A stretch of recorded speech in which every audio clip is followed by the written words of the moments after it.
Okay, now that that nightmare is over, we can head on over to Dungeon 7, which I already showed off where the entrance is. Only question is how to get inside. This one's pretty neat in my opinion. You are told by the old man in Dungeon 6 that there are secrets where fairies don't live. Fairy fountains dot the landscape and are pretty useful as visiting one fully heals your hearts. But there is one fountain where a fairy does not appear.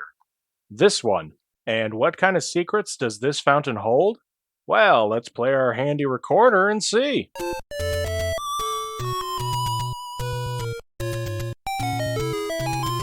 How you'd ever figure out to play the recorder to cause the water to dry up is beyond me, but let's head on into Dungeon 7, the Demon Dungeon. You know what? I kinda see this one. As compared to Dungeon 6, this dungeon is a joke. It is amazing how much easier this dungeon is compared to the last one. The only real concern is that there are a lot of bosses in this dungeon that serve as mini bosses, but they're not even the hard ones. You run into the old man who once again offers you the ability to carry more bombs. Grab them, as that's the last bomb upgrade in the game. Yep, you only get to hold 16 bombs. Use them wisely. Eventually, you'll come across this hungry Goriah who sits there and says, "Grumble, grumble." He's not going to let you pass unless you feed him. And what do you feed him? Bait. An item that, if you're anything like me, you completely forgot to get during your playthrough. There's always that one item that you forget to get in these games, and this one is my kryptonite for the original Legend of Zelda. I have no idea why, but it is. So now I gotta cross half the map in order to pick up a steak for this picky little snob. I hope you enjoy that bait, you sniveling little weasel.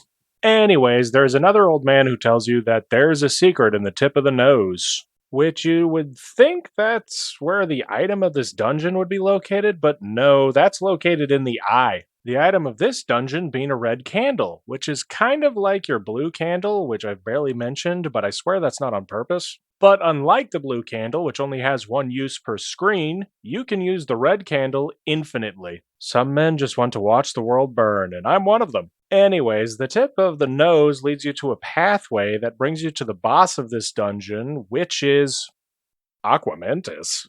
Like the boss from the first dungeon. That's the boss of the seventh dungeon? Why is this dungeon so much easier than the rest? He's not even any stronger than he was at the beginning of the game. Whose idea was this? So once you get done absolutely curb stomping Aquamentus, you know what to do by now. Pick up the Hardy drops and collect the seventh piece of the Triforce.